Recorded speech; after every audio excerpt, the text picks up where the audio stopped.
When my husband passed away, I thought I had already reached the bottom of grief, but the real tragedy was only beginning.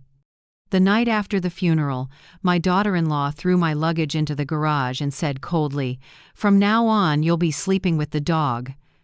I didn't react. I just nodded and smiled.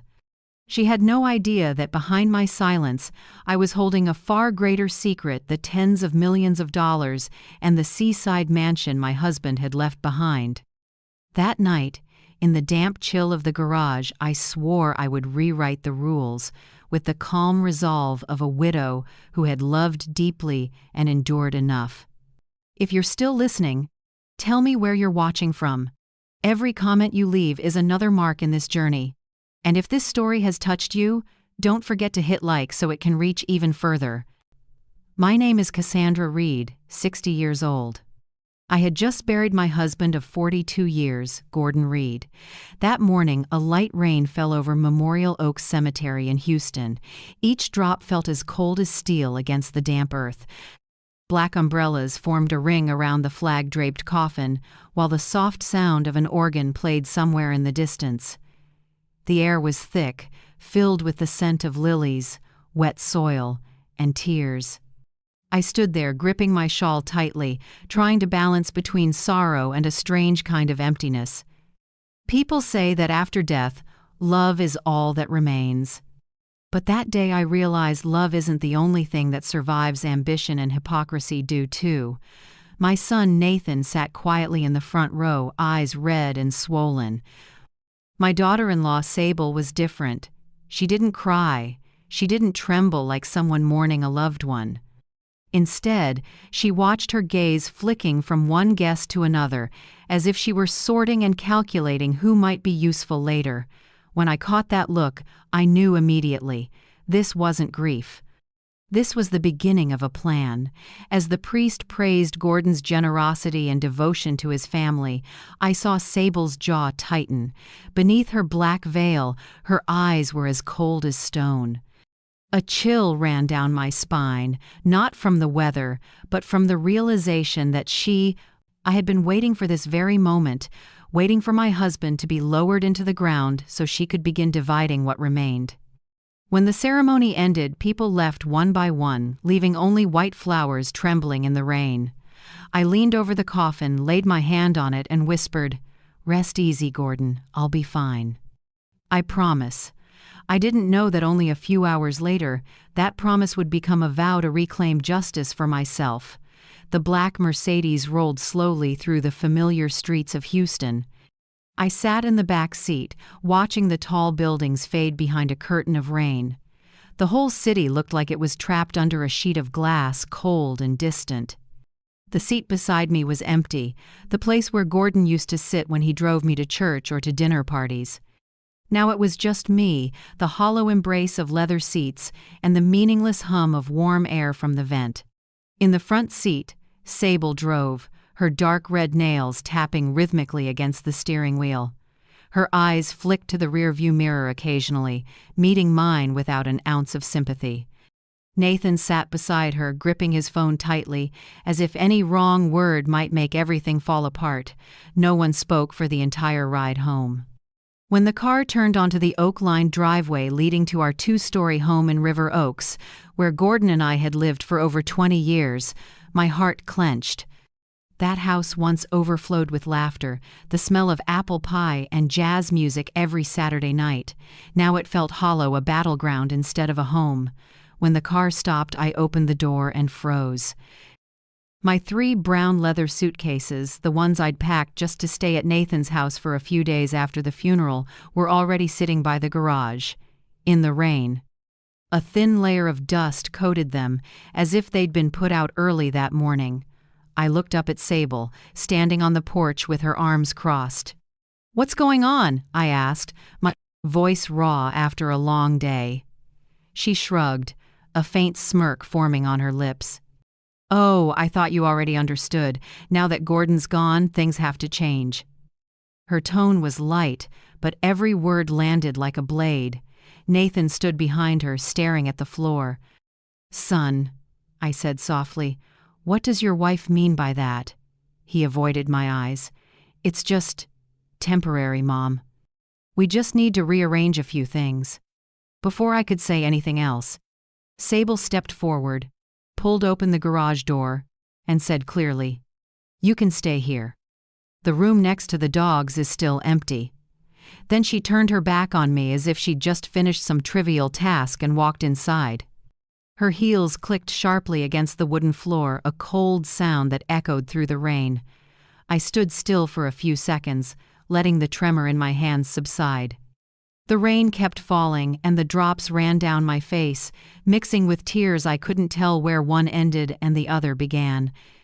I bent down, grabbed my suitcases, and pulled them into the corner of the garage, a small, narrow space where Gordon used to keep his toolbox.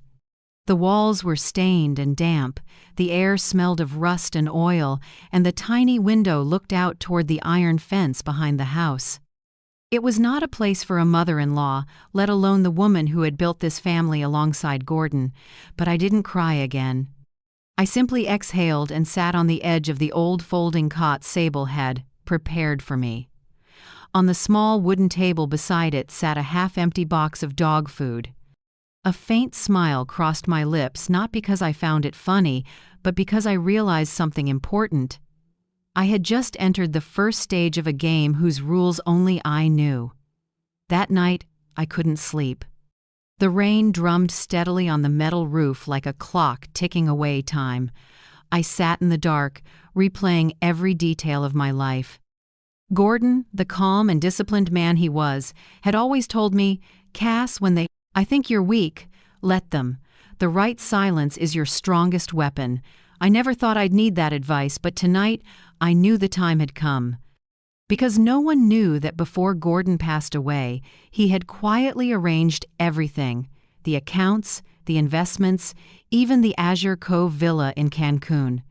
Everything was under my name. The total value, $19 million. I was the only one who knew the codes, the only one who had the keys. And Sable? She thought I was just a frail widow living off her son. I smiled the same smile Gordon once called, the smile of someone who already knows how the story ends. When morning came, I was still sitting by the small window in the garage, watching the first drops of dew fall. I heard Sable moving around upstairs, the clink of dishes, the smell of coffee drifting through the air. She was living in the glow of victory, and I was simply waiting for the first card to turn. I knew exactly what to do: stay quiet, watch, remember, and when the time was right, I'd remind them who truly owned this house. Later that morning, Nathan came into the garage before heading to work. He hesitated at the door, then said softly, "I'm sorry, Mom. Sable's just under stress. Everything will be fine." I looked at my son, the same boy who once cried in my arms when his first dog died at age 8, and realized he'd been swallowed by fear of conflict. "It's all right, Nathan," I said gently. "I know where I belong." The door closed. The sound of the car faded away. I looked around the cold room, my fingers brushing against the locket Gordon had left me. A draft came through the gap under the door, carrying the damp smell of gasoline. I closed my eyes and whispered to myself, "All right, Cassandra. Start from here." That evening, while Sable and Nathan dined in the spacious dining room, I listened to their laughter from below. I wasn't jealous, nor was I angry. I just sat there in the dark, writing my plan step by step in a small notebook. Observe. Record every habit. Find weaknesses. Wait, because in every war, the silent ones are always the most dangerous. And in that house where I'd been pushed down to live beside the dogs, I knew the greatest battle of my life had just begun. I used to think there was no room in that house that could feel unfamiliar to me until I stepped into the one they said I'd stay in for a while. A small, damp room with one narrow window looking out toward the trash bins. The walls were stained, the ceiling water-marked, and the concrete floor felt like ice. In the middle stood a rusty iron bed tilted to one side, its mattress sagging with the weight of someone forgotten. Next to the wall was a low shelf holding a few cans of dog food and a lamp without a shade. I set my suitcases down and cracked the window open. The air carried the smell of wet grass and garbage. Outside, the backyard light flickered yellow through a torn curtain.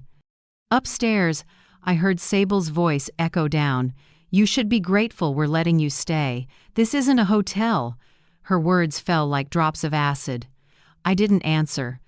When Gordon was alive, this space had been a tool shed he used to joke and call it the tech room. Now it was my bedroom, where I had to learn to breathe softly so no one would notice.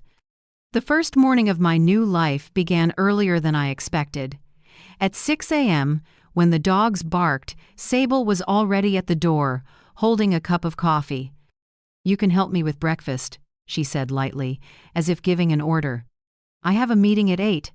She didn't wait for a response, just glanced around the room once and walked away. I changed into an old dress, wrapped a thin scarf around my neck, and went upstairs. The cold from the tiled floor seeped through my feet. On the kitchen counter lay everything already set out: eggs, bacon, bread, oranges, and a note scribbled in her handwriting. "Eggs Benedict for Nathan. The kids like pancakes. I'll have something light, just salad." The word "I" was underlined, as if she needed to mark her territory. I turned on the stove, my hands trembling not from fear, but from memory. Back then, Gordon always made breakfast. He loved his old-fashioned coffee, and I'd watch him toast bread while telling stories from his military days. Now I was in the same kitchen, but every trace of warmth had been wiped away. When I brought out the food, Nathan came downstairs. His eyes avoided mine. He looked tired. "Morning, Mom," he murmured, giving me a quick kiss on the cheek like it was an obligation. I smiled. "Did you sleep well?" "Kind of." He glanced around and added, "Don't take it personally. Sable's just tense." "I understand," I said softly. The truth was, I understood far more than he thought. He was trapped between duty and fear. Sable knew exactly how to make a man feel guilty just for breathing wrong. When everyone sat down to eat, I stayed by the counter. Sable looked up, her tone calm but cold. "You can clear the dishes when we're done. And don't forget to feed the dogs." "No, please." "No, thank you." Nathan sipped his coffee, avoiding my gaze. Their children, Ava and Liam, glanced my way, uncertain. I smiled gently at them. Ava lowered her head, while Liam scratched his neck, trying to smile back. After they left, the house fell silent. I stood alone in the kitchen, the only sound the ticking of the clock. I washed dishes, wiped counters, and folded towels, each motion like a ritual of endurance. By noon, I was hanging laundry in the backyard. The heat carried the scent of soap mixed with sunlight. I looked toward the magnolia tree Gordon had planted years ago. It was taller than the roof now, its white blossoms glowing under the sunday. I remembered his hand, his deep laugh when he said, "This tree will shade you one day, Cass. When you're old, all you'll need is to sit beneath it." Now I really was old, sitting under that same tree, but no one was sitting beside me anymore. In the afternoon, Ava and Liam came home from school. I made cookies for them, just like I used to. Ava hesitated, looking at the tray. "Grandma, Mom said you don't have to do that anymore. She said you should rest." I smiled. I like doing it. "Go ahead, they're still warm." The girl glanced around, then picked one up and took a small bite. Her face lit up. Liam rushed over, grabbed two, and slipped them into his pocket. "Don't tell your mom," I whispered with a wink. They nodded, then ran upstairs. I watched them go, my heart aching but warm. At least there were still two souls in this house who hadn't been taught that kindness was a weakness. Around 6 p.m., Sable came home. She walked straight into the living room, dropped her purse on the table, opened her phone, and started a video call. Her voice changed from cold to syrupy in seconds. I heard her laugh. "God, I'm exhausted, but it helps having a free housemate around." A woman's laughter echoed from the phone. I froze mid-motion, the dish towel slipping from my hand. I wanted to step out and say that the so-called free maid was once the woman who signed the very first check that bought this house, but I didn't. I simply bent down, picked up the towel, folded it neatly, and kept wiping the same spot. She thought I didn't hear her. I let her think that. When night fell, I sat in my small room, lit only by the weak glow of a yellow lamp. The sound of the TV drifted down from the living room laughter, the clinking of silverware against plates, the kids arguing over cartoons. I didn't feel angry, just an emptiness spreading quietly inside me. I opened the small leather notebook Gordon had given me for our 40th wedding anniversary, the cover worn, still faintly scented with old paper. I wrote on the first page, Day 1. No one remembers who I used to be. They think I've lost my worth. But I won't remind them, I'll let them find out on their own. Then I began noting down every small detail. Sable came home at 5:47 p.m., her coat reeking of expensive perfume. Nathan arrived later, 5:52, looking tired and avoiding conflict. Ava and Liam ate dinner at 6:10. Sable chatted on the phone with someone, laughing loudly. At 7:35, she locked the master bedroom door. The lines looked dry and emotionless, but to me, each one was a fragment of a map leading to the truth. Late that night, I sat listening to the rain. Moist air crept through the cracks in the door, cold against my skin. I pulled the thin blanket over me. The streetlight outside cast my shadow onto the wall, an old, small woman sitting alone in the dark. Invisible, unwanted, forgotten. I smiled faintly, just a flicker of light breaking through the night. I was no longer Cassandra Reed, wife of Gordon Reed, lady of the River Oaks house. I was the woman pushed to the lowest floor of the very home I helped build. But from this lowest place, I would watch, learn, and prepare for my return. When the clock neared midnight, I closed the notebook and slipped it under my pillow. The ceiling glowed faintly from passing headlights. I thought of something Gordon once said at our last dinner together. If one day you find yourself at the bottom, Cass, remember the ground there will help you push back up. In the darkness, I whispered. Thank you, Gordon. I still remember how to rise. Outside, the rain had stopped. Crickets chirped, and the wind slipped through the cracks. I closed my eyes, breathing steadily. Tomorrow, I would keep cleaning floors, washing clothes, and brewing coffee at 7 a.m., just as they expected me to. Because only by pretending to be who they thought I was, could I stay long enough to see what I needed to see. And when the time came, I would be the only one who knew how to turn the game around inside this very house. Each morning began the same way, the coffee machine humming upstairs and Sable's heels tapping across the hardwood floor. The clock in the garage read 5:30 a.m. I woke before the alarm out of habit. The room was cold, heavy with the smell of rust and damp air. I slipped on an old cardigan, tied my hair back, and stepped into the hallway. Outside, dawn was still gray. The neighbor's porch light cast a pale glow through my window, stretching a long shadow across the floor. I climbed the stairs and opened the kitchen door. Everything looked perfect, just the way Sable liked it. Polished granite counters, utensils lined in perfect rows, and the tablecloth ironed flat without a single crease. I began my routine, the unpaid maid. Eggs Benedict for Nathan. Pancakes for the kids. Salad with no dressing for Sable. She feared gaining weight but never skipped her morning whipped cream latte.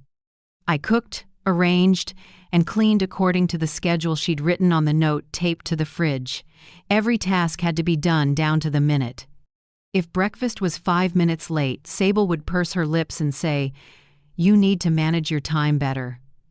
Nathan usually came downstairs around 10 to 7, Ty already nodded, his cologne still fresh. "Morning, Mom," he'd say without looking up from his phone. I'd smile. "Soft-boiled or hard today?" "As usual." "Thanks, Mom," he'd reply, eyes still on the screen. Sable appeared last, always with that deliberate air of being busy. "Press my navy dress, please. I have a presentation at the club today." She didn't even glance at me, just poured her coffee and sat down with her fashion magazine. "And clean my nude heels? There's a stain on the heel?" "No, please. No, thank you." Her voice was light, detached, like someone giving orders to a subordinate. Nathan rarely stayed home after fall oration. Breakfast. He'd leave behind the dishes and a quick, "I have to get to the office." The door closed, and his car pulled away. I heard Sable pacing the house, her high heels tapping steadily across the floor. She was on the phone, half whispering, half laughing. I looked into a nursing home in Dallas. "The cost is way cheaper than keeping her here. No, Nathan doesn't need to know." Men are easy to convince, just say financial benefit, and they'll agree. I stood in the hallway, leaning against the wall, still holding a damp rag. Each word dripped into my ear like acid, slow and burning. A nursing home. Cheaper. Those two words echoed in my head. I understood then. To Sable, I was no longer her husband's mother. I was an expense she was eager to cut. At noon, I ate a slice of cold bread in my room. The old air conditioner upstairs rattled faintly. I opened my notebook and added a new line. Day 7. Sable researching nursing homes in Dallas. I wasn't angry, just calm, unnervingly calm. Anger clouds, judgment, and I needed clarity more than ever. That afternoon, I went upstairs to iron clothes. In Sable's dressing room, the air reeked of Chanel perfume and new fabric. Her closet doors were wide open, rows of dresses, shoes, and bags arranged by color. I ironed each one carefully, as though touching something that no longer belonged to me. On the vanity table, a credit card statement had blown open. I hadn't meant to look, but the bold print caught my eye. Spa Serenity, $1,200. Another page read, Yoga Retreat Aspen, $3,450. I frowned. Nathan had told me just last week that his company was tightening the budget, and yet Sable had bought a new Hermes bag. I didn't touch a thing. I simply took note. That afternoon, when Ava and Liam came home, I was folding laundry on the sofa. Ava approached, holding her sketchbook. "Grandma, why don't you go back to your own house? Mom doesn't seem happy with you here." I smiled and brushed her hair. "I'm saving money, sweetheart. It's easier to take care of you two this way." Ava tilted her head, her eyes wiser than her years. "But Grandma, you don't need to save. Dad said you have savings." I smiled gently. "Did he?" "Well, sometimes adults save things not to spend but to wait for the right time." She nodded, not fully understanding, but she stayed quiet. Liam ran up, waving a paper. "Look, Grandma, I got an A in history." I hugged him, feeling my heart soften. In this cold house, those two children were the only warmth left. That evening, Nathan came home late. His tie was loose, sweat dampened his collar. "Have you eaten?" I asked. "Not yet, but don't worry." Sable said she's ordering takeout. I just nodded.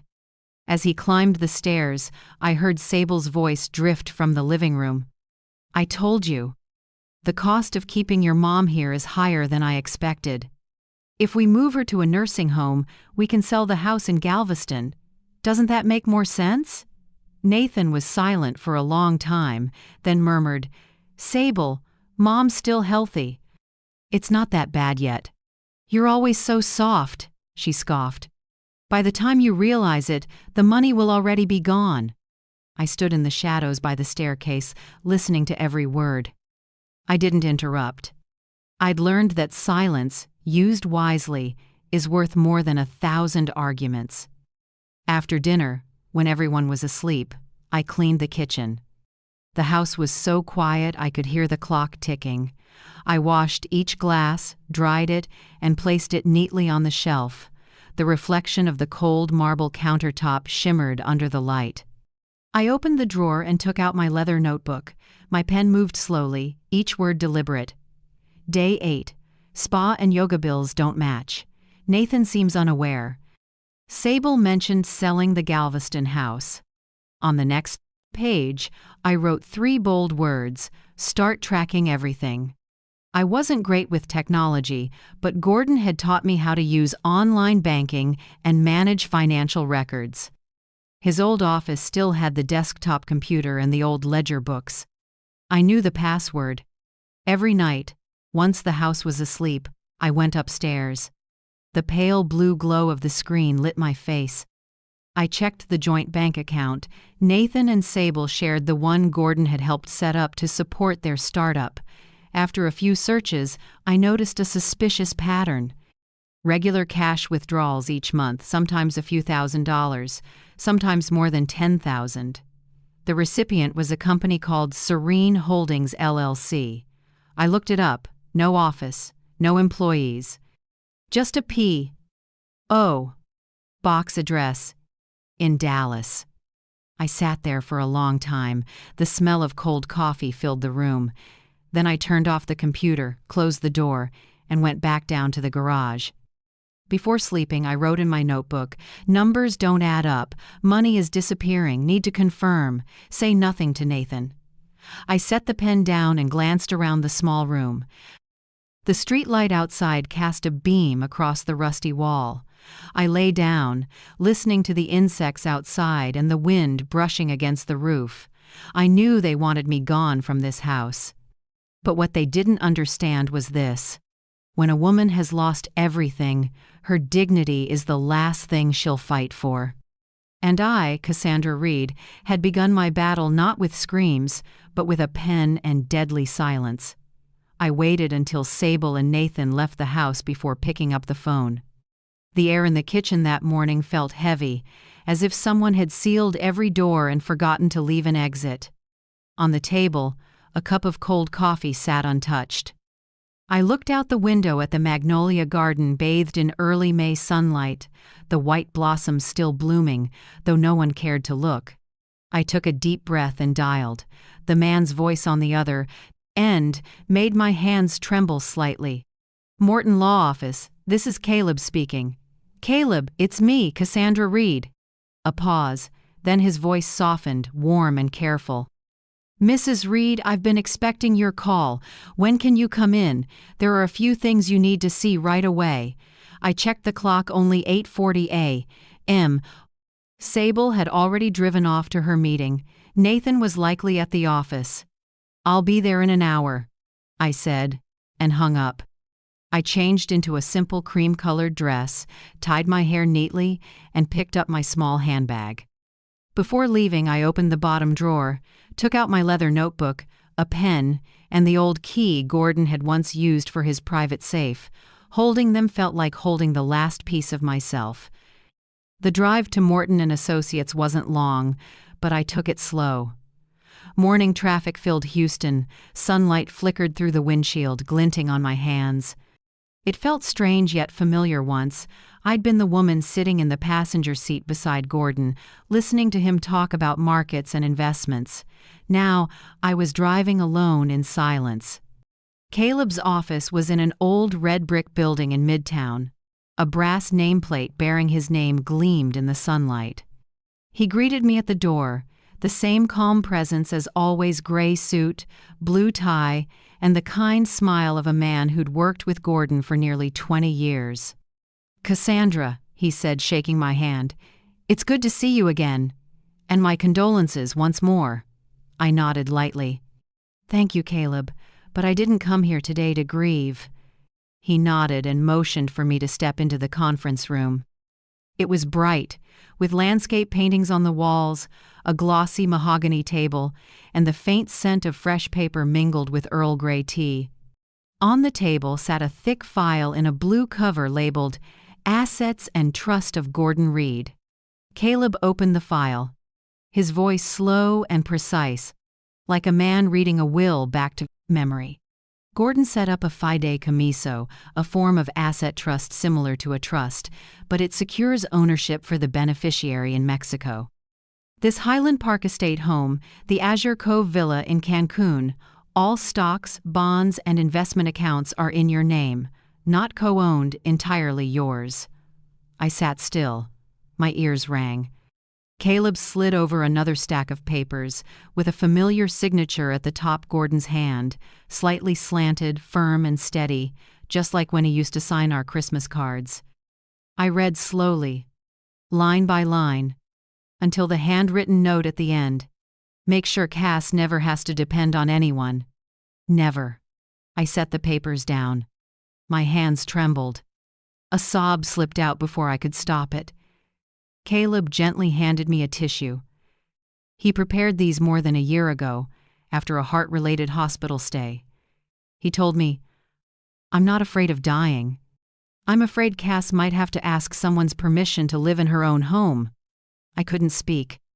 I only felt pain spreading through me, mixed with a strange warmth, as if Gordon were still sitting beside me, holding my hand across time. Caleb continued, voice even, "The current estimated total is $19 million. That includes the Highland Park property, the Azure Cove Villa, a portfolio of energy stocks, government bonds, and retirement investment accounts, all sealed under your name." I swallowed. "And Nathan?" "He has a portion, but at a support level. Gordon used to say, if Nathan has a good head on his shoulders, he'll build his own wealth. If not, giving him too much will only spoil him." I laughed through tears. That was exactly Gordon, practical, blunt, yet full of love. Caleb folded his hands, sitting across from me. "Cassandra, I know you're under pressure. My advice, don't let anyone know about this, especially Sable. Keep everything as usual. When the time is right, I'll guide you through formalizing it all." I nodded. "I understand. Thank you, Caleb. Truly. Gordon said you're the only person he trusted to use money the right way." He smiled softly, and I believe he was right. Outside the office, I stood on the stoop for a long time. Traffic wind tugged at the edge of my shawl. Sunlight slanted across the street, making everything glare bright. I closed my eyes and took a deep breath. Tears still clung to my cheeks, but I didn't feel cold inside anymore. People say money can't buy happiness. Maybe that's true. But it can buy the freedom to choose how you'll be treated. On the way home, I stopped at a small corner cafe. I ordered a cappuccino, the drink Gordon always ordered for me every Sunday morning. While I waited, I opened my phone, created a new email account with a password longer than 16 characters, and set up automatic backups for the files Caleb had sent. Each step was careful, exact, as if I were rebuilding a fortress around myself. When I got home, Sable was already there. She sat on the sofa on a call, her voice oddly sweet. "Yes, I can move the money by the weekend. Just make sure everything's finalized before next month, all right?" I walked lightly through the living room, keeping my face neutral. Sable glanced at me and said one last line into the phone. "Okay, we'll talk later." Then she hung up and smiled. "Oh, you're back? I was just about to ask for a small favor." That evening, I cooked a simple dinner for the family. Nathan looked worn out, while Sable talked nonstop about a real estate investment in Dallas. Her eyes lit up like someone staring at a dream. My partner and I are looking at a new project. If it goes smoothly, with just $50,000 down, the return could double in 6 months. I sliced the meat and smiled. "Sounds promising. Have you checked the legal side of the project?" She paused, then forced a laugh. "Of course! I'm not stupid." Nathan murmured something, clearly clueless about the plan. I sat quietly and listened, adding more vegetables to Ava's plate while I calculated. If Sable really moved the money, I could track it through the statements. But not tonight. Tonight, I needed silence. Night fell. The house went dark, leaving only the glow from the living room TV. I lay on the old iron bed, laptop screen lit. I saved all of Caleb's documents to a secure drive, then printed copies to store in the small safe Gordon left. I changed my bank passwords, activated two-factor authentication, and created a hidden account to route data there. Each keystroke felt like a steady heartbeat, not fear, cold clarity. Upstairs, Sable laughed loudly in the master bedroom. Her voice echoed through the floor like a hollow sound in an empty house. Nathan stayed quiet, as always. I closed the laptop and smiled to myself. She thought she was living in victory, that I was just a forgetful old woman waiting to be thrown out. She didn't know the game had begun, and the first move was already mine. I closed my leather notebook, set it by my pillow, and turned off the light. In the dark, I heard the wind moving through the magnolias outside, soft but persistent like Gordon's voice drifting back. "Cass, when you know the truth, don't be afraid. Use it like light." I shut my eyes and answered silently. "Yes, love. The light is back. And this time, it will shine straight at the ones who think they're above it all." I've always believed the best liars slip up in the smallest details, like the perfume they wear for an afternoon yoga class. That morning, Sable carried a white leather bag, wore tight leggings, but did full TV-ready makeup, dark red lips, shimmery silver eyelids, and perfume so strong it drowned out the smell of coffee in the kitchen. I didn't ask. I stood at the sink washing dishes, watching her reflection in the window. "Nathan," she said sweetly, "have lunch with your client, okay? I've got yoga downtown and might be home late." He just murmured an okay, not a hint of doubt. The garage door shut. The car engine faded. I checked the clock. 9:52 a.m. She said yoga downtown. But I knew there were beige high heels in her trunk, the kind no one wears to yoga. I dried my hands and grabbed my purse. Inside was just one thing that mattered: Gordon's old phone, which I'd set up to record video discreetly. Late morning Houston blazed with Sunday. I called a cab and told the driver to follow the pearl-white BMW ahead. The driver, an older man, glanced at me in the mirror and smiled lightly. People only follow someone when, deep down, they already know what they're going to find. "You know that, right?" I answered softly. "I do. And I'm ready."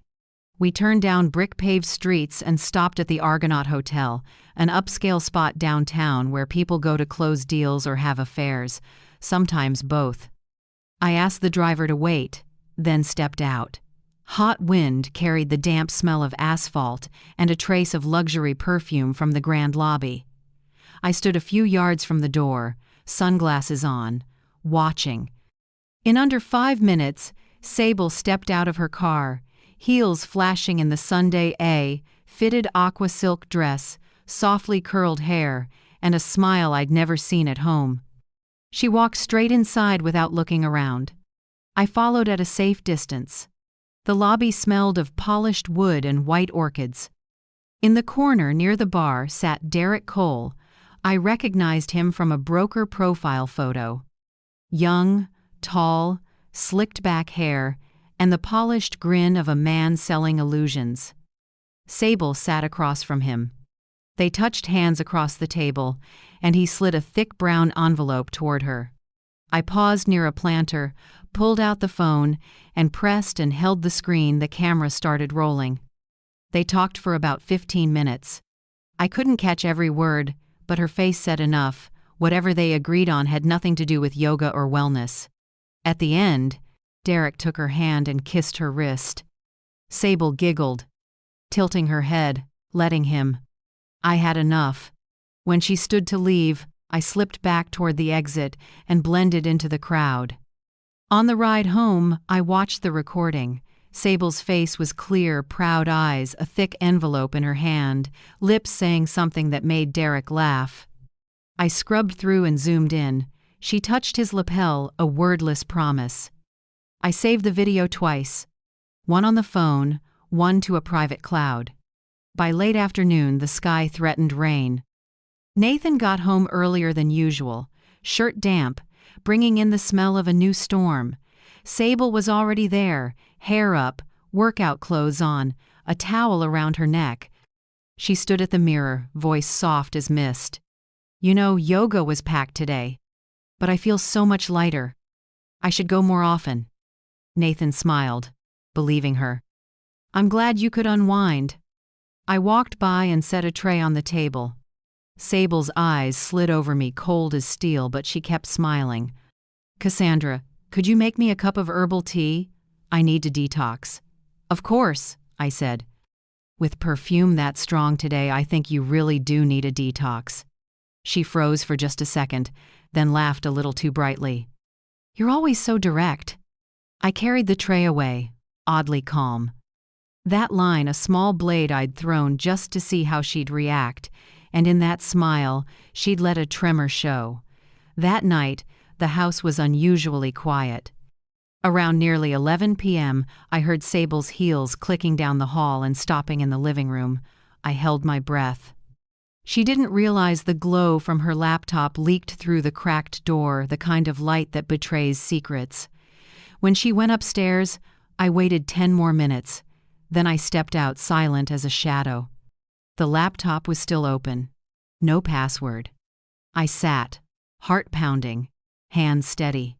The screen showed an inbox mid-session.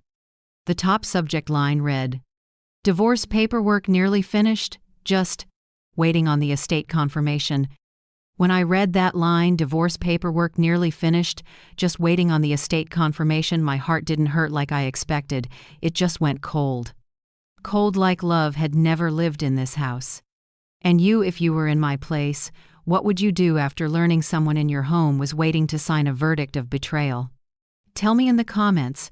I truly want to know whether your heart would choose silence or a fight. Below it, the sender's name, David Carrera, personal attorney. I scrolled slowly and read each line. Once the asset transfer is complete, you can proceed with the divorce without legal obstacles. As agreed, the portion in your husband's name can be moved through the shell company established in Dallas. Make sure the mother-in-law doesn't interfere. D. I felt my heart go still, like a lake before a storm. It wasn't anger anymore, it was absolute clarity. She didn't just want to humiliate me, she was plotting to steal Nathan's entire life, and if she succeeded, she would take every asset she thought belonged to his family. I took out my phone, switched to silent mode, and photographed every page of the email. Then I plugged in a small USB drive, the kind Gordon used for contracts, and copied all the data. Time crawled, suffocating. Each mouse click sounded like a heartbeat pounding through the silent room. When it finished, I pulled the USB, cleared the browsing history, and shut the laptop. I stood and listened. Upstairs, Sable laughed, the hollow laugh of someone who thinks she's hidden everything perfectly. I went back to my small room under the garage. Streetlights spilled across the wall, splitting my shadow in two. One half the humiliated woman, the other half the one who had just seized power. I opened my own laptop and created a new folder named Lotus, the name Gordon used in his love letters. Cass, you're a lotus rising from mud, but never stained. I saved all the data there, then sent a copy to the secret email account only I knew. Another copy went to Caleb Morton, no message attached, just the subject line, "Keep this for me, in case it's needed." Done. I leaned back in my chair. Rain drummed on the garage roof like a steady drumbeat. I smiled slightly. In the dark, I stared up at the ceiling and thought of Gordon, the man who told me, "Never hand your fate to someone who can't keep their word." I hadn't listened at first, but now I had. Sable Hart thought she was the hunter, but every hunter has someone hunting them. She thought she was about to slip out of the cage, not knowing she'd already stepped into the trap I was setting. I closed the laptop and turned off the light. A faint smile touched my lips, not the smile of a victor, but of someone newly awake. It rained all night in Houston, but I didn't feel cold.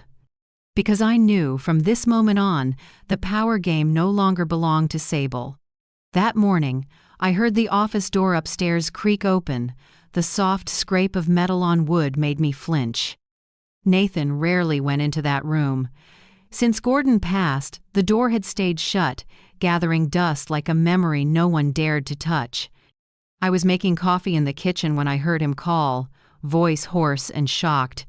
"Mom! Mom! Come up here a second." The sound made me look up immediately. For months, Nathan had never used that tone, the voice of a son staring at something his mind couldn't yet process. I dried my hands and climbed the stairs, heart racing though my face stayed calm. The office door stood wide open. Morning light poured through the window, washing over the oak desk. Nathan stood there holding a stack of yellowed papers. I recognized them at once, Gordon's original will. The desk drawer had been pulled out. Papers were scattered. But that file lay centered on the wood, as if the owner himself had just set it down. Nathan looked at me, eyes wide, confused and wounded. "Mom, this house is yours?" I stepped closer, tracing the familiar slant of Gordon's firm handwriting. I said quietly, steady, "Yes. Your father wanted to protect me. He was afraid I'd be hurt if everything fell into the wrong hands." Nathan said nothing. He clutched the papers tighter, as if the weight of the truth had settled on his shoulders. At that moment, Sable appeared at the door. Her eyes were knife-sharp, lipstick blazing red, hair tousled like she'd just gotten up, but her voice was loud and clear. "What is that? What are you holding, Nathan?" He didn't hide it in time. He turned and stammered, It's Dad's will." Sable strode forward and snatched the document. Her eyes darted across the lines, then she suddenly screamed, "No way! You hid this? You pretended to be poor to manipulate us." I straightened, set my coffee cup down slowly, and met her gaze with a look I knew she'd never seen from me before. "Manipulate? No, Sable. I stayed silent to see what you'd do when you thought you had power." She laughed, harsh and shrill. "Oh, that's rich. You expect us to believe you were just observing, while you let me cook, clean, and take care of you like a maid?"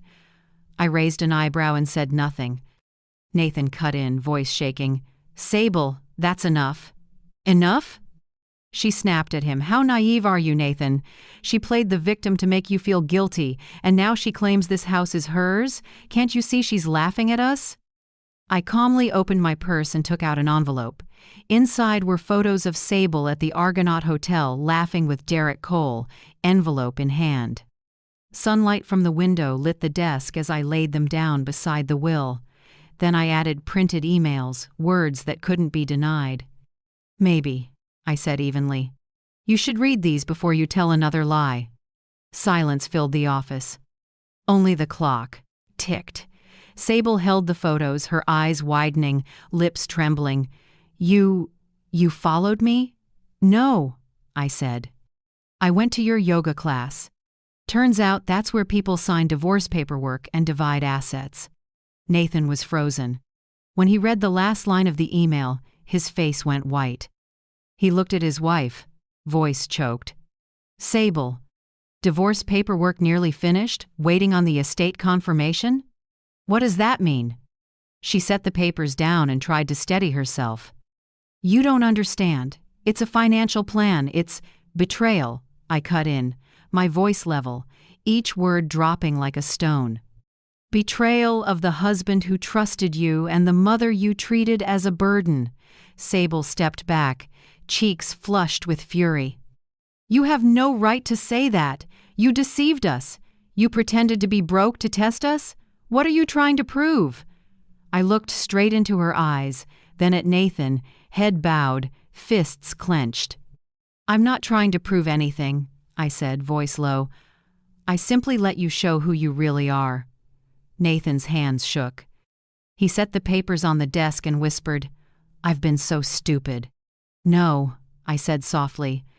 "You've just been silent too long, and silence, Nathan, can be crueler than action." He lifted his head, eyes wet. "Mom, I'm sorry." I shook my head. "Don't say it. Just look at how you stayed silent and understand why they felt free to treat your mother like that." The room went quiet again. Only Sable's ragged breathing broke the air. She stepped back, then suddenly screamed, voice rough, "This old woman tricked us. You're no better than a liar." I smiled slightly, just enough to stop her short. "No, Sable. I didn't trick anyone. I was patient and let everyone reveal their own nature." I sat in Gordon's old chair. my hand on the desk, feeling the grain and every scar time had left. Here, for years, I'd sat beside my husband, planning dreams and next steps. Today, I sat alone, but I was no longer the woman shoved to the lowest floor. Nathan sank into the chair across from me, head bowed. Sable stood by the wall, breathing hard, eyes darting like a cornered animal. I opened the drawer and set a small key on the desk. The safe key. Inside are all documents for the assets, accounts, and the villa in Cancun. And this, I looked straight at Sable, is evidence of everything you've done. If I choose, one phone call sends it all to my attorney. Sable stiffened, then laughed bitterly. You think you've won? I stood and adjusted my collar. Morning light caught my face and reflected in eyes that no longer knew fear. No, Sable, I haven't won. I've simply taken back the place I never should have lost. Nathan left first wordless, steps heavy. It was just me and her. Sable leaned against the wall, hands shaking, lips pressed tight. You know, she said quietly, I used to think you were weak. Turns out you were just waiting for the right moment to twist the knife. I looked at her calmly. No, Sable, I didn't stab anyone. I simply stopped letting people step on me. She swallowed, turned, and hurried out. The door slammed, rattling the glass. I sat down and looked around the room, everything the same, except for how I felt. A chapter closed. No noise, no theatrics, just the truth, shattered open bright as sunlight through glass. That afternoon, I put Gordon's desk in order. In the drawer, his old fountain pen remained. I lifted it, wiped it clean, and placed it in its case. On the shelf, the family photo was still there, me, Gordon, Nathan, the 2 grandkids, and Sable.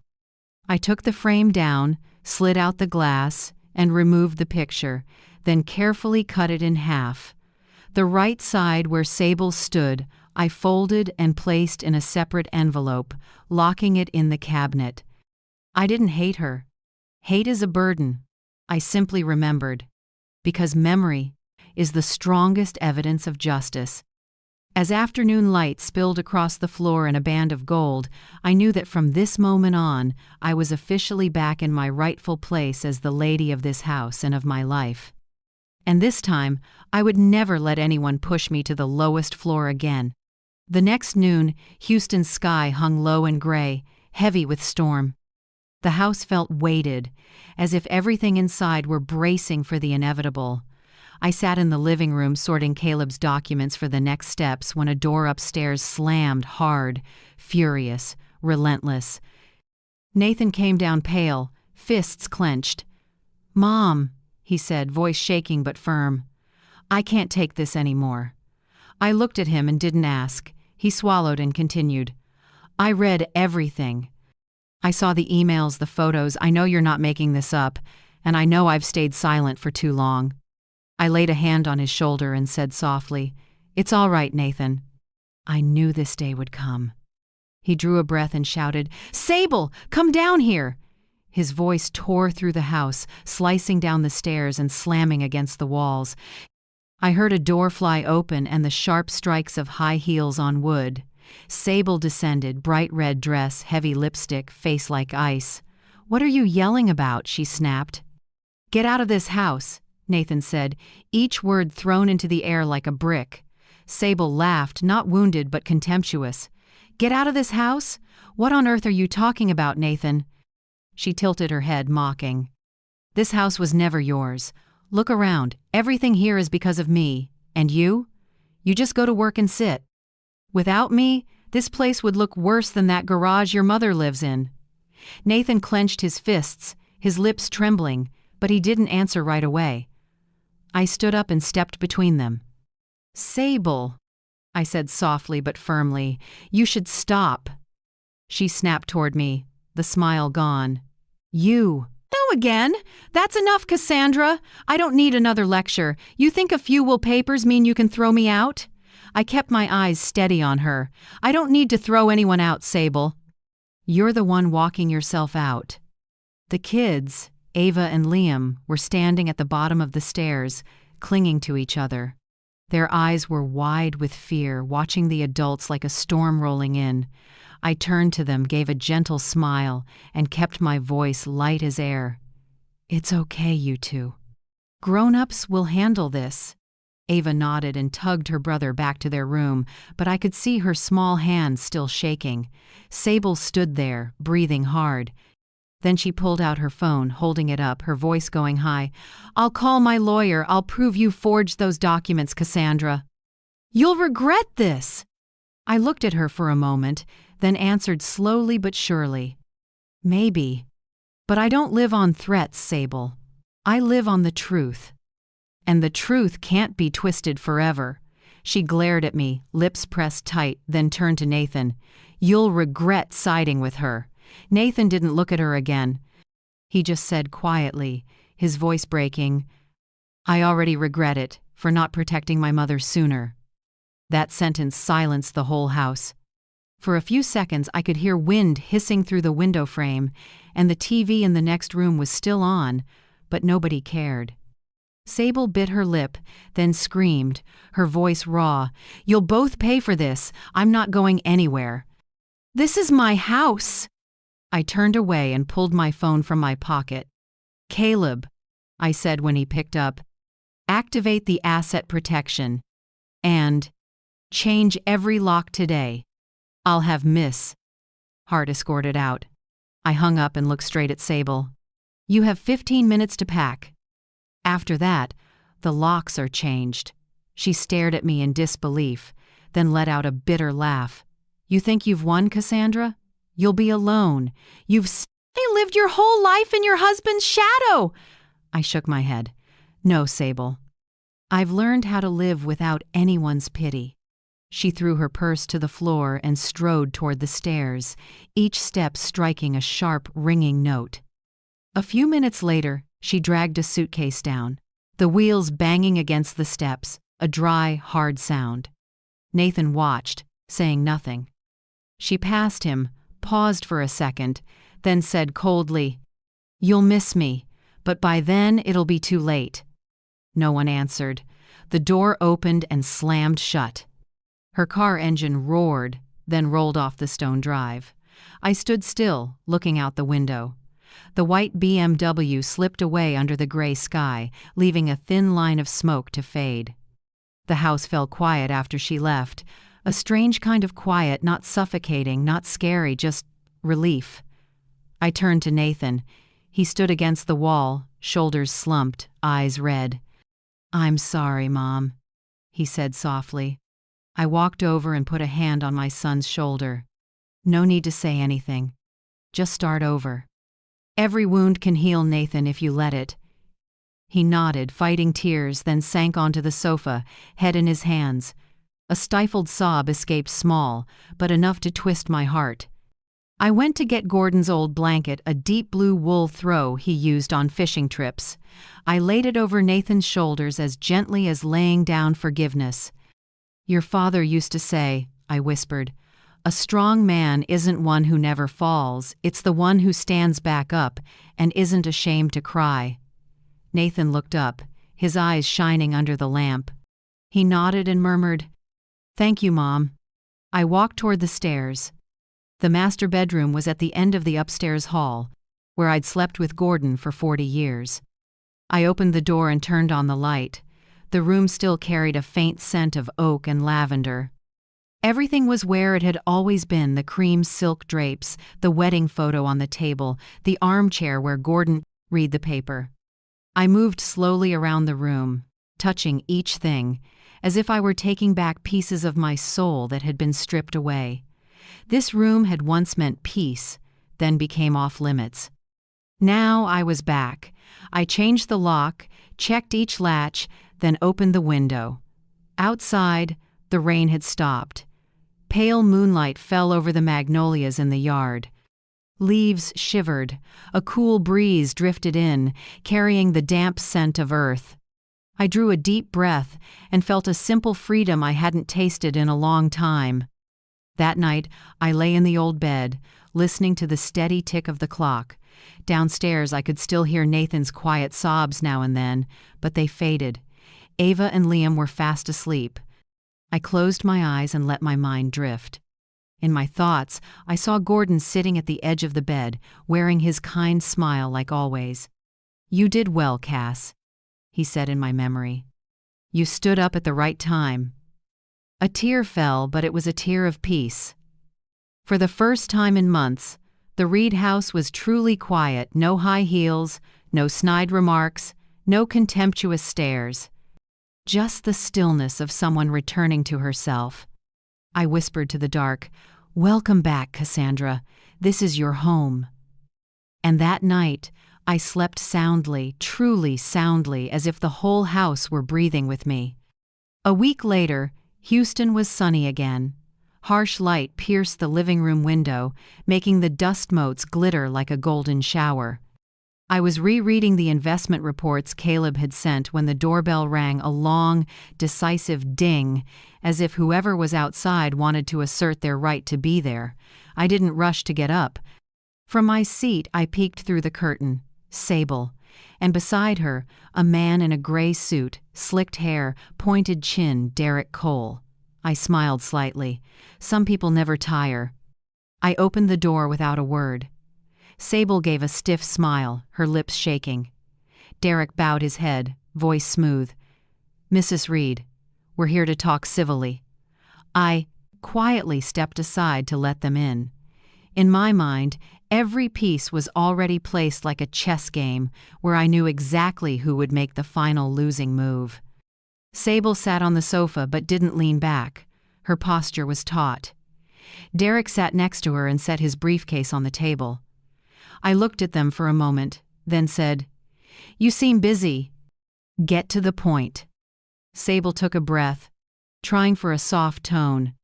"Cassandra, we're all adults. I don't want this to be a battlefield. I just think, if you truly care about Ava and Liam, you should consider a settlement." I raised an eyebrow. "A settlement?" Derek opened the briefcase and took out an envelope. "You have substantial assets," he said, calm, like he was negotiating a property deal. "We're only asking for a small amount, $3 million. Call it support to stabilize things for the kids." I laughed short and sharp, like a blade cutting the air. $3 million? To stabilize? Sable jumped in, voice higher, shaky but trying to stay composed. "You have more than enough. Gordon left $19 million, not counting stocks and real estate. We're asking for a small portion for Ava and Liam. You can't take everything. You're not young anymore." I leaned back, fingers interlaced. "And if I say no?" Derek gave a polite smile. "Then we'll have to go the legal route.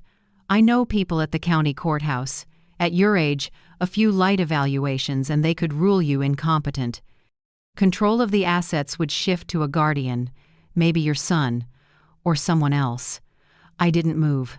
I let each of his words fall like ice. Sable added, eyes flashing meanly, "Can you picture Ava and Liam testifying? Kids are honest, Cassandra. Once they say you forgot their names or mixed up meal times, the court will believe it." I stayed still. Then I rose slowly and walked to the wooden cabinet by the window. I opened the third drawer and took out a black folder. "You," I said quietly. I thought I'd let things pass peacefully. Turns out, some people don't understand where to stop. I set the folder on the table so gently it barely made a sound. On the cover, Cole, Derek, personal debt record. Derek frowned at it. "What is this?" I opened it, revealing statements, bank logs, and betting slips. "I know you owe $200,000 to a Dallas casino, and I know you forged a partner's signature in a small Austin real estate deal. I have full copies." His face shifted from calm to panic. He swallowed and tried to steady his voice. "Are you threatening me?" "No," I said, silk smooth. "I'm telling you that if I file, you lose your license. And when that happens, don't expect anyone to hire a broker tied to fraud and gambling." Sable turned to Derek, her face going pale. "Derek, say something." But he only stammered, She can't possibly know, I cut in. I know more than you think. And not just about you. I turned to Sable, my gaze so calm it made her step back. As for you, Sable, if I send this video to the court, you won't just lose your reputation, you'll lose custody. I opened my laptop. The screen lit up with the footage from the Argonaut. Sable laughing, touching Derek's lapel, then signing a document. She exhaled hard, almost choking. No, you can't. I can. And I will if you stay here one more minute. The living room fell silent.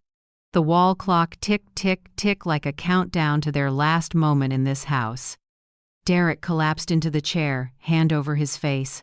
Sable shook, trying to stay upright, tears starting to fall. You're being cruel, she said, voice breaking.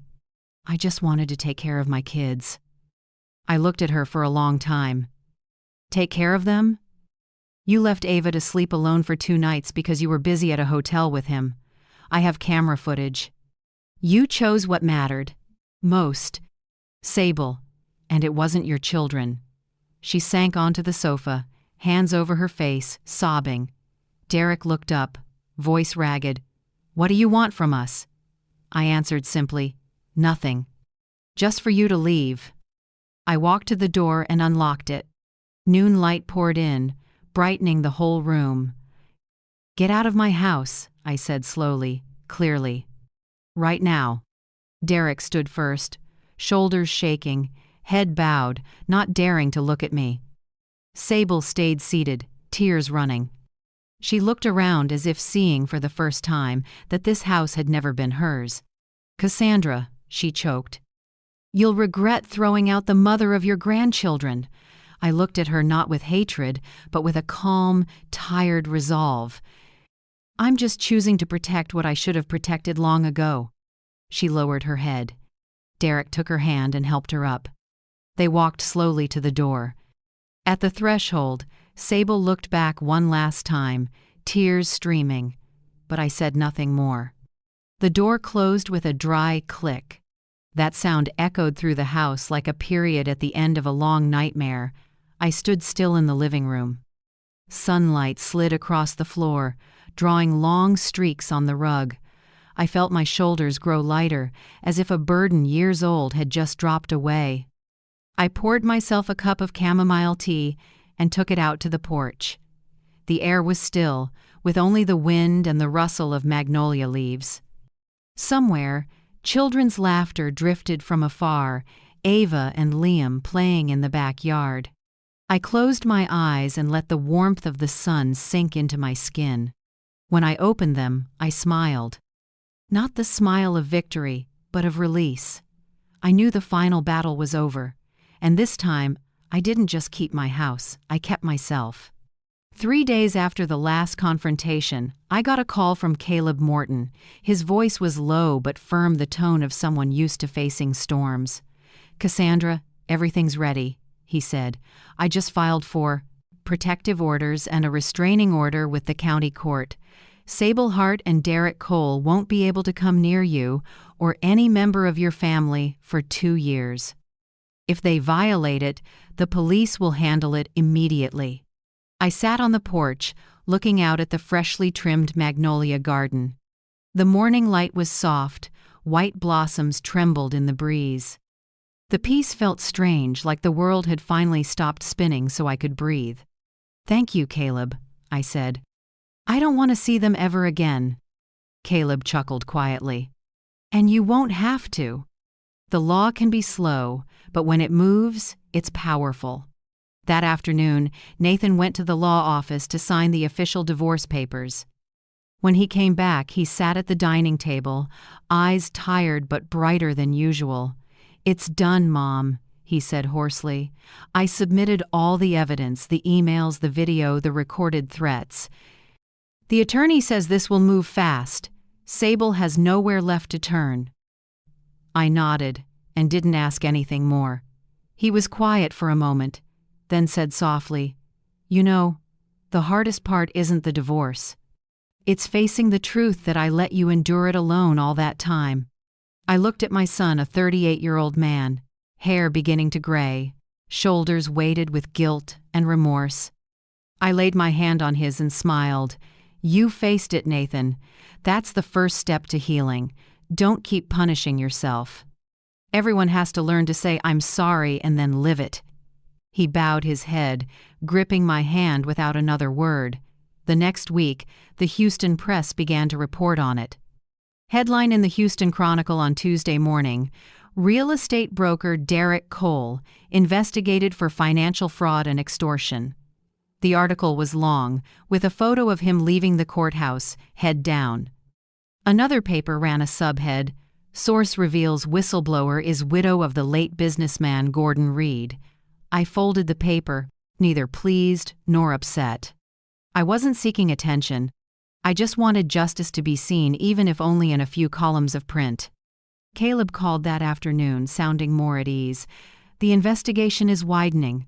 The Dallas casino confirmed Derek Cole owes exactly $200,000 and once impersonated a partner. Police are reviewing potential fraud charges." I answered simply, "Good." There's no joy in watching someone fall, but there is a quiet relief when the truth is put back where it belongs. In the days that followed, the Reed house settled into its old rhythm for the first time in years. Every sound felt gentle. Ava and Liam still went to school as usual, but I noticed something different in their eyes. They no longer looked at me with hesitation. There was warmth and trust instead. One afternoon, Ava asked, "Grandma, why do you and Dad talk so much?" I smiled and said, "Because sometimes grown-ups have to relearn how to talk like kids honestly, without hiding." She nodded, then whispered, "I like it when you tell the truth." "Mom, well, my old mom used to say things that weren't true." I hugged her, my heart softening. I knew their inner scars would remain, but I also knew I could help them tell the difference between real love and exploitation, a lesson that took me nearly a lifetime to learn. A few weeks later, Caleb and I sat in his office to finalize the last paperwork. On the table was a new file, cream-colored cover labeled Reed Foundation, Scholarship and Educational Trust. Caleb slid it toward me. "Everything's in order. You can start the scholarship program for Ava, Liam, and other children if you'd like." I picked up Gordon's fountain pen and signed beneath the word Founder. As the ink soaked into the paper, I felt something both complete and aching inside me. I said quietly, "He would be proud, wouldn't he?" Caleb smiled. "I believe so. Gordon used to say, 'Cass doesn't just preserve assets, she plants value.'" I left the office feeling light as air. I knew I'd done the right thing, not just to set things right, but to create something new out of old ashes. Nathan began therapy on his doctor's advice. At first he resisted, but slowly I saw him change. He spoke more slowly, listened more. One evening he stood outside my door and knocked softly. "Mom, I just wanted to say, thank you for not giving up on me." I opened the door and smiled at him. I had no reason to. "Just remember, forgiving isn't forgetting. It's stopping the past from running your life." He nodded, then smiled, gentle as when he was a boy. I also decided to hire a new housekeeper, Estelle, a Dominican woman in her 50s, kind and discreet. When she asked, "Do you want me to clean the downstairs too?" I answered, "No, leave it as is. I want that room empty." It's a reminder that I was pushed down, and I walked back up. Estelle just nodded and didn't ask more. The house began to bloom again. Every morning, the smell of baked goods drifted through the kitchen, blending with the sound of Ava and Liam laughing. I no longer felt like the maid in my own home. I was the true mistress of the house, but more than that, a woman who had reclaimed her dignity. That night, I sat alone in Gordon's study. On the desk was the old wooden box he left me. I opened the lid and took out a yellowed letter. The handwriting slanted but steady. "You'll be free if you wait until you're truly clear-headed. Don't strike back in anger, Cass. Only when you see everything clearly will you truly win." I sat quietly, reading the lines over and over. Outside, A light wind carried a few magnolia leaves drifting across the porch, I said softly, as if Gordon were still right there. I waited, Gordon. And I did it. Then I smiled the smile of someone who survived, woke up, and finally became free. 3 months after things settled down, I packed my bags. No fuss, no send-off. I simply told Nathan, "Son, I need a few months to set things straight, both in my head and in my heart." He understood, nodded, and hugged me for a long time. "Go, Mom. Call me when you feel at peace." The flight to Cancun took nearly 3 hours, but to me it felt like a lifetime. From the plane window, the ocean unfurled endlessly, so blue I had to blink to believe it wasn't a dream. Gordon used to say, "If there's a place on Earth where time stops for me, it's Azure Cove." Now I was returning there, Azure Cove Villa, the home he bought for our 40th anniversary. The taxi stopped along a road winding by the shore. The sea ahead looked like a sheet of blue silk stretched across the sky, waves brushing the fine sand. The villa tucked among tall palms, white walls, red tile roof, windows thrown open toward the ocean. When I stepped inside, the scent of salt mixed with familiar old wood, a fragrance that flooded me with memories. I threw open the main windows. Sea wind rushed in, billowing the white curtains. Light flooded the room, illuminating each piece Gordon had chosen: a hand-painted canvas by a local artist, an oak rocking chair, our wedding photo smiling in the sunday. I stood there a long time, then whispered, "I'm home, Gordon." On my first afternoon in Cancun, I walked the beach. The sand was powder soft, the water a stretch of turquoise without end.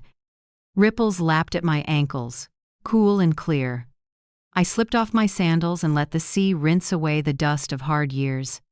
People say the ocean can wash away wounds. I don't know if that's true, but in that moment, I did feel lighter. The next day, I hired a local couple, Lucia and Matteo, to care for the villa. Lucia was petite, long black hair, eyes gentle like someone who's understood too much. Matteo was quiet, few words, meticulous hands. As I showed them around, Lucia smiled, her Spanish laced with English. "This house has a present. Soul, Señora.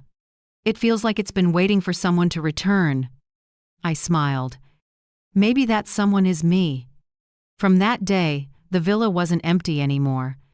Each morning, Lucia opened the windows to let the sun pour in, and Matteo trimmed the garden.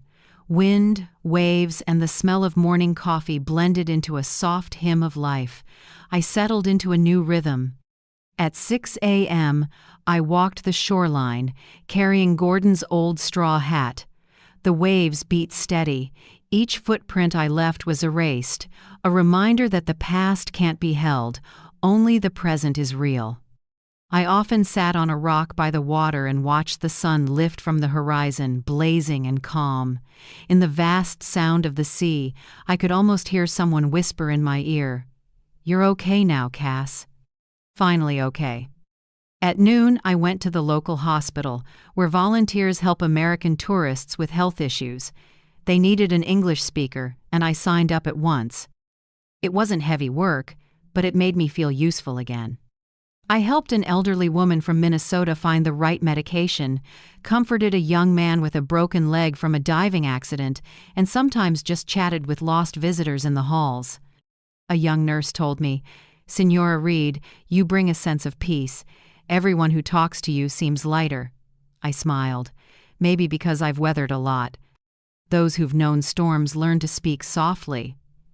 In the evenings, I sat on the porch and watched the sunset fall over the sea. The sky shifted from gold to pink to violet, then slipped into night. Lights from the boats offshore flickered like drifting stars. That's when Nathan usually called on video. Every Sunday, his face showed on the screen, tired but at ease. Behind him, Ava and Liam jostled to tell their stories. "Grandma, I got an A in history." "Grandma, I got the lead in the school play." I listened, smiling until my eyes blurred.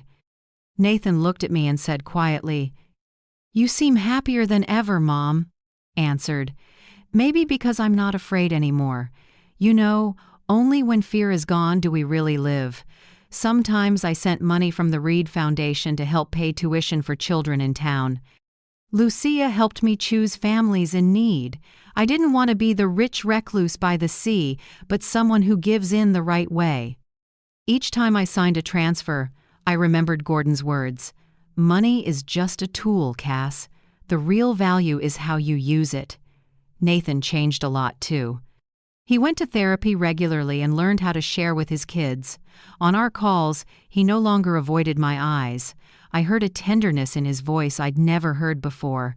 Ava and Liam grew and grew wiser.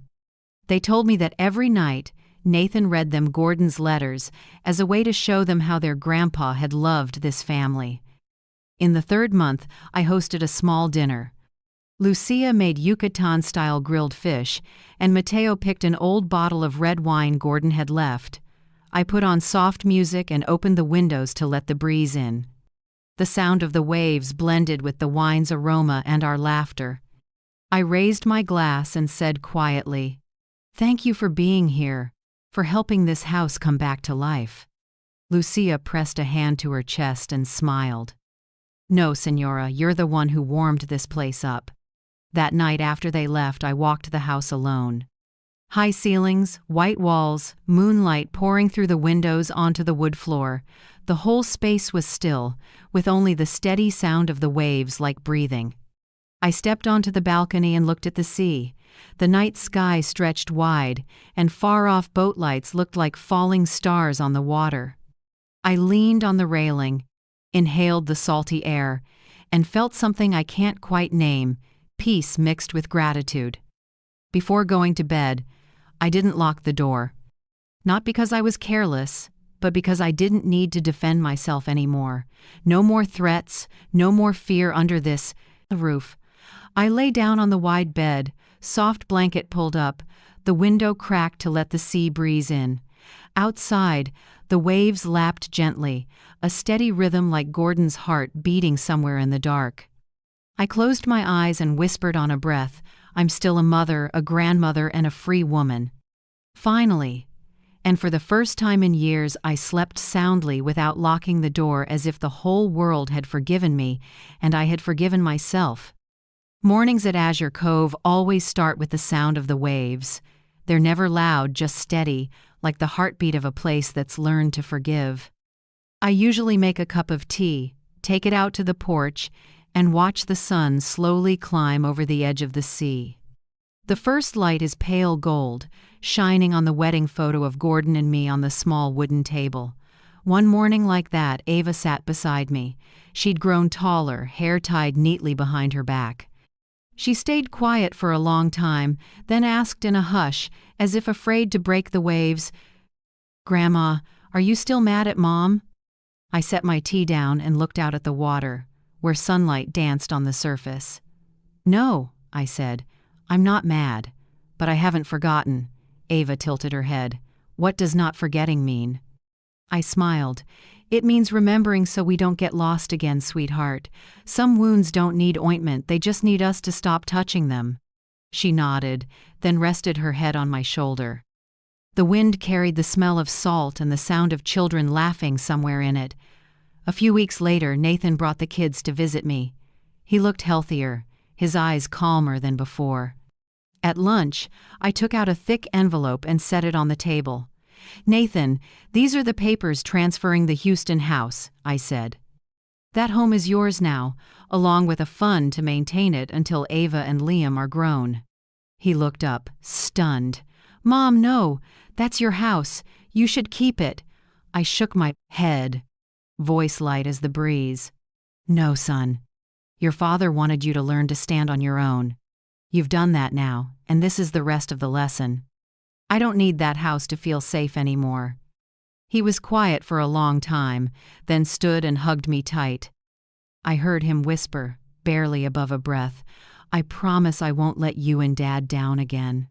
That afternoon, Ava and Liam sat in the kitchen with me. I taught Ava how to keep a journal, a habit I've had since I was her age. You don't have to write well, I said. Just be honest. Some things can't be spoken, but when you write them down, they get lighter. Ava smiled and wrote her first line. Today, Grandma taught me to write about feelings instead of being scared of them. Liam, who loves standing by the stove, was eager to learn to cook. He asked me, "Grandma, why is cooking so important?" I said, "Because it's the simplest way to show love. People who cook learn to wait, to care, to listen." He nodded hard, then burned the first pancake. I laughed and he blushed. By late afternoon, we all cleaned up together. Ava taught me how to use TikTok, how to scroll, how to like, how to read comments. "Grandma, don't tap the ads by mistake." I pretended to be serious. "So I'm modern now, huh?" Both kids burst out laughing. "Grandma, you're more trending than our mom," Liam said, and I laughed until tears came. But there were quiet afternoons too, the kind that tug at your heart. When the kids had gone back to Houston, I stayed alone in the white villa. The waves still broke, the wind still blew, but something in me had grown lighter, as if the last threads of resentment had loosened on their own, leaving a calm space behind. That evening, I checked my phone. A text came from an unknown number, just a few lines. "Cassandra, I'm sorry for everything." The sender's name, Sable. I stared at the screen for a long moment. My finger paused. Over reply, then I quietly deleted the message. Not out of anger, but because I no longer cared. Some apologies arrive too late to matter, because the person listening no longer needs to hear them. Late that night, I sat in Gordon's study. The wood desk still held a small scratch where he used to sign his first contracts. In the drawer were a few blank sheets and his favorite black fountain pen. I took it out, uncapped it, and began to write. "Gordon, I kept what you left me, my dignity. It took me years to learn that winning isn't revenge. It's standing up without losing your kindness. Nathan has learned how to love again, and Ava and Liam are growing in the light, without fear. As for me, I'm not angry at anyone anymore, not even myself. Azure Cove is a place of peace now, not a place of painful memories. Thank you for believing I was strong enough to walk this whole road." I folded the letter and placed it in the nightstand drawer, right beside our wedding photo. In the picture, I'm smiling, and Gordon is looking at me with that gentle gaze, the look of a man who knows the woman beside him will never bow to injustice. That night, I opened the window. Waves pulsed offshore, the moon laying silver light across the water. I sat on the bed, my hand resting on the drawer where the letter lay. Inside me there was no more emptiness, no more sighing. Only the stillness of someone who crossed a storm without losing her heart. Lucia was right, this house has a soul, but I think I'm the one who was brought back to life here. Off the coast, waves kept breaking, echoing against the rocks and fading, like thousands of tiny needles stitching the tears in my heart closed. The needles of time, forgiveness, and love. I closed my eyes and whispered, "Gordon, I've mended my life." And for the first time, sleep came as softly as a breath, peaceful, warm, and whole, like a wound finally healed. The next morning, Cancun's sky was clear as crystal. Early sunlight poured through the window and lit our wedding photo.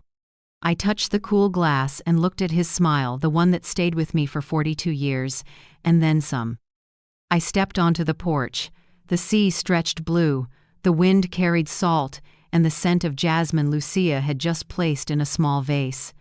Everything at Azure Cove Villa was the same, but I wasn't.